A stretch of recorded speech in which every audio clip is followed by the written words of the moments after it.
1. You will hear a conversation between a university counsellor and two students, Joseph and Cara. First, you have some time to look at questions 1 to 5.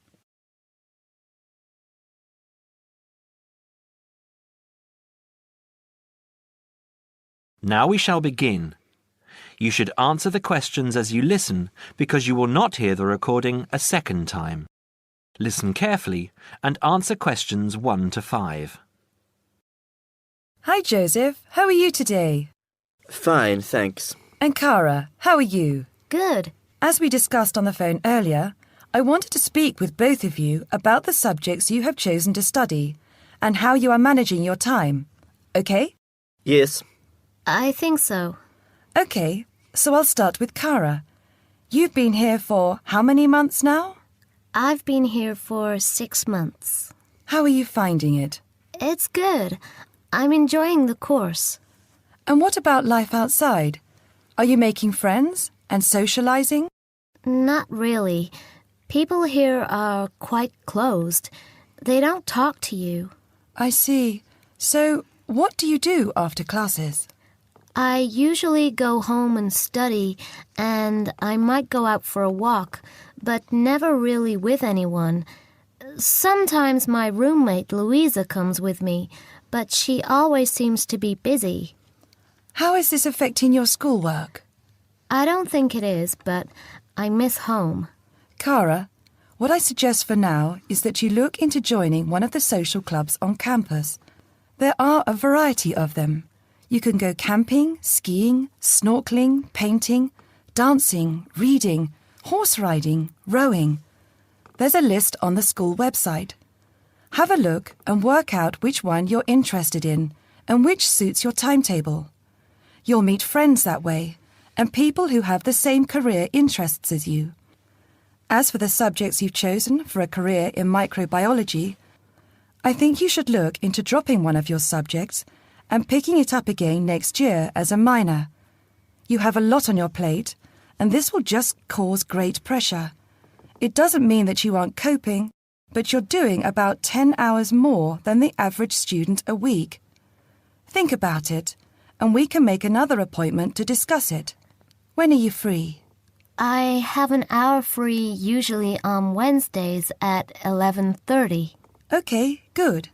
Come to my office at 11:45 and wait in reception. Okay? Okay, I'll see you then.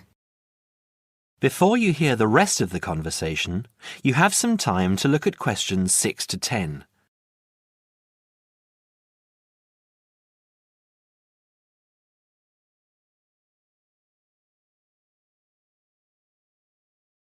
Now listen and answer questions 6 to 10.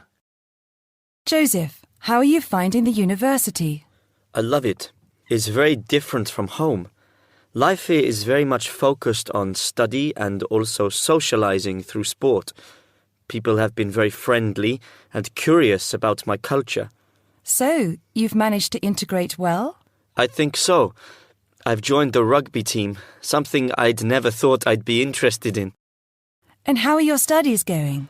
I think I am doing well. I have a few assignments that need some work, but overall, I'm coping. That's good.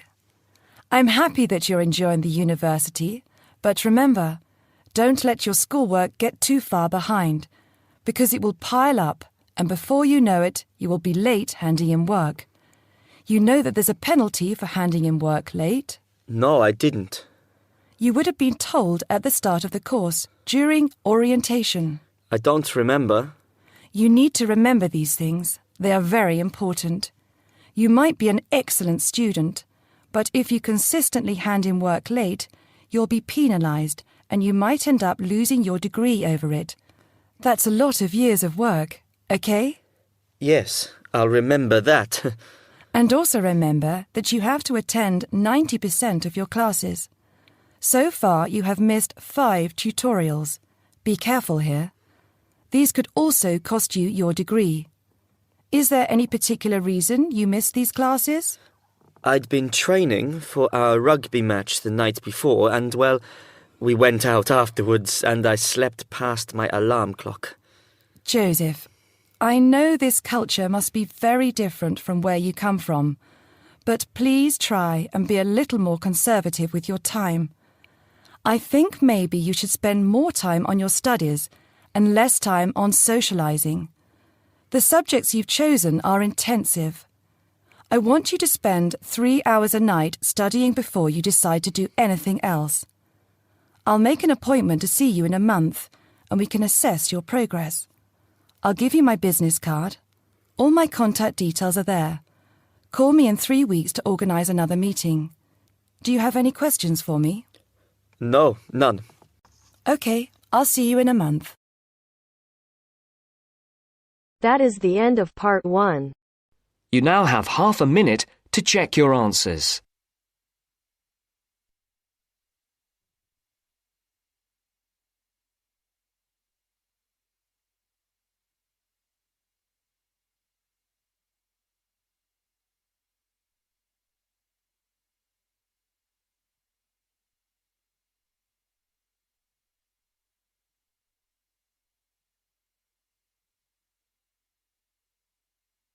Now turns to part 2.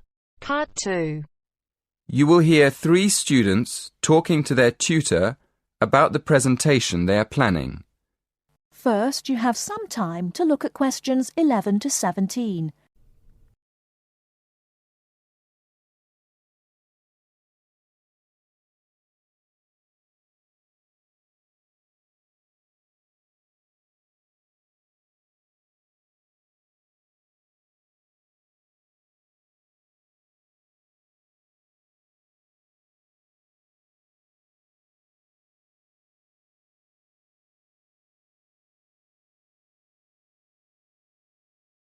Now, listen carefully and answer questions 11 to 17. Good morning, everyone. So, you're going to tell me about your presentation. First of all, what's your topic? Did you say you were going to talk about the uses of mobile phones? Not exactly. We're actually going to explain the dangers of using mobile phones. Ah, okay. That sounds interesting. What are you going to discuss exactly? Well, we've planned to divide the presentation into 3 sections. We'll have an introduction explaining why we think it's important to understand the dangers of mobiles. Then, on the second slide, we'll have a list of the different types of danger. And then on the last slide, we're going to suggest ways of staying out of danger when you use a mobile. Yes, we want to start by telling the audience that using a mobile phone can be dangerous and then go into more detail in the next part. Okay, but before you talk about the dangers of mobiles, I think you should mention the advantages. You could put that in your introduction. It balances up the argument a bit. Oh, yes. I see what you mean. Right, we'll do that. So, shall we have a look at your presentation? Did you bring it with you? I've got it here on a memory stick. Can we show you on your computer? Yes, that's fine. Let's have a look. Right. As you say, you're going to add the advantages of using mobile phones to the first slide. Good. Who's going to explain the second slide with all the dangers? That's me. Do you think I've got enough detail? Yes. I think there's plenty of information, but I think it's all a bit mixed up at the moment. I mean, you've got dangers like getting headaches in the same list as having car accidents and being robbed in the street. They're all different types of danger, aren't they? I think you should divide them into groups, maybe under separate titles like health, accidents, and security. Oh, right. Yes, thank you. That'll make it much clearer to the audience. Okay. Now, in the third slide, you can put your suggestions for staying away from each of these dangers under separate titles. Before you hear the rest of the talk, you have some time to look at questions 18 to 20.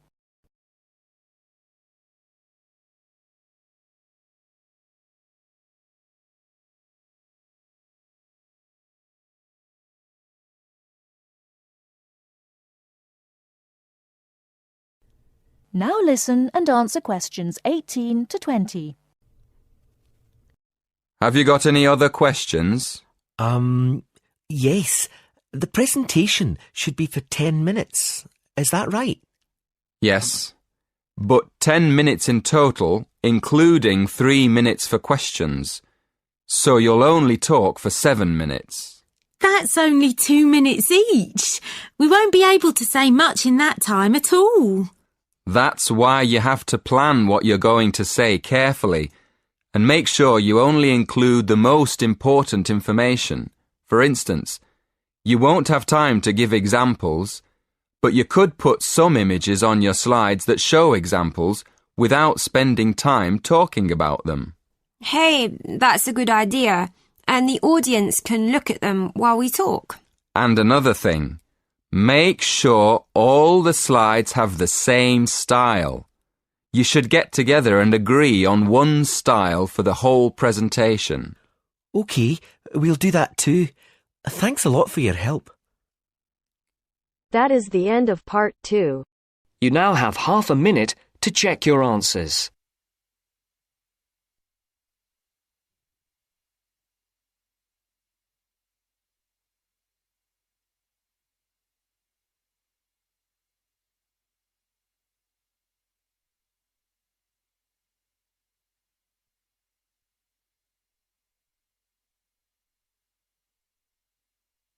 Now turns to part 3. Part 3.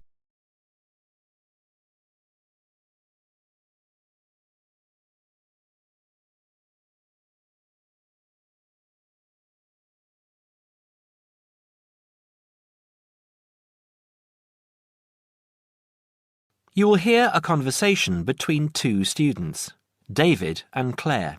First, you have some time to look at questions 21 to 24.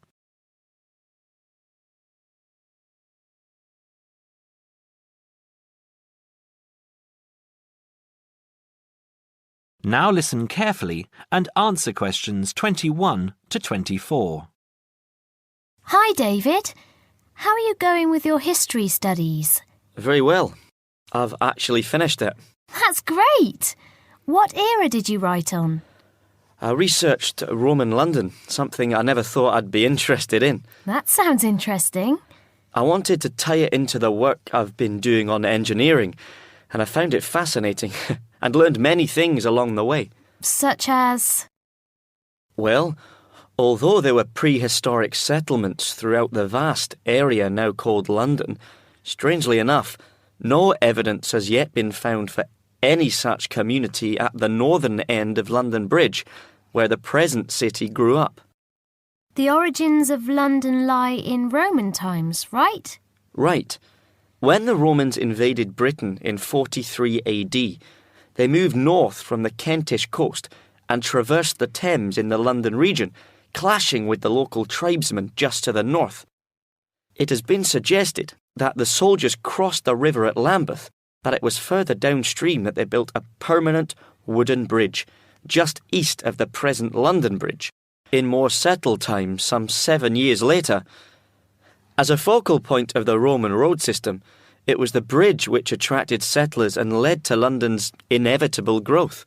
So, London Bridge has been there for hundreds of years? Yes, and though the regularity of London's original street grid may indicate that the initial inhabitants were the military, trade and commerce soon followed. The London Thames was deep and still within the tidal zone, an ideal place for the berthing of ships. What other industry did they have? Well, as the area was also well drained and low-lying, it was geologically suitable for brick-making. There was soon a flourishing city called Londinium in the area where the monument now stands. Londinium? That's Latin. That's what I thought too, but the name itself is Celtic, not Latin, and may originally have referred merely to a previous farmstead on the site. Before you hear the rest of the talk, you have some time to look at questions 25 to 30.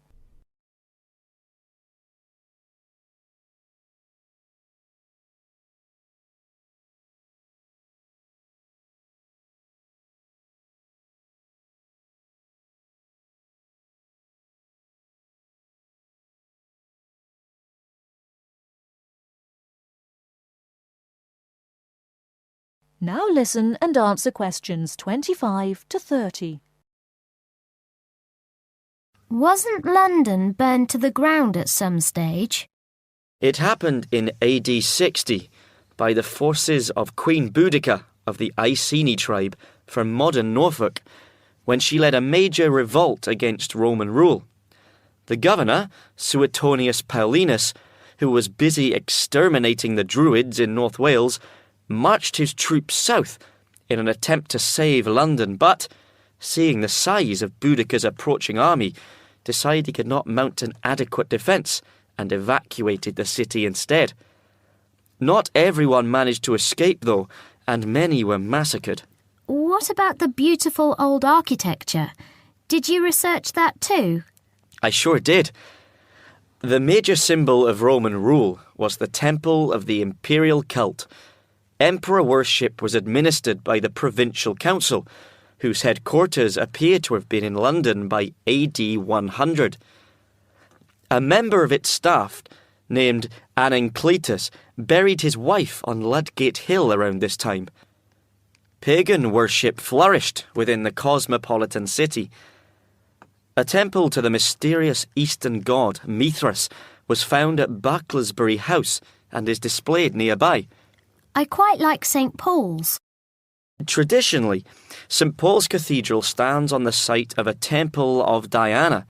Other significant buildings also began to appear in the late 1st century, at a time when the city was expanding rapidly. The Forum, a marketplace and basilica which housed the Law Courts complex at Leadenhall Market, was erected and then quickly replanned as the largest such complex north of the Alps. The Forum was much bigger than today's Trafalgar Square. Who was in charge of all the town planning at the time? Procurator Agricola. He encouraged the use of bathhouses and had a grand public suite made, which is now being excavated in Upper Thames Street. They were as much a social venue as a place to bathe. There was a smaller version at Cheapside, and in later centuries, private bathhouses were also built. Another popular attraction was the wooden amphitheatre, erected on the northwestern outskirts of the city. It's possible that gladiatorial shows were put on here, though lesser public sports, like bear baiting, may have been more regular. I thought that happened mainly in the Colosseum in Rome, but I guess London being settled by the Romans explains their lust for blood. That is the end of part 3. You now have half a minute to check your answers.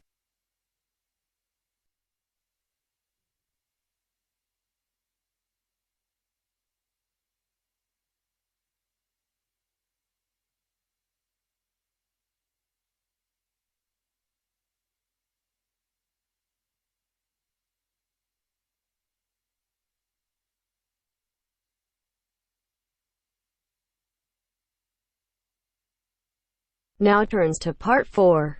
Part 4. Listen to the conversation between Andrew and Samantha. Complete the summary by writing one suitable word in the numbered spaces. First, you have some time to look at questions 31 to 40.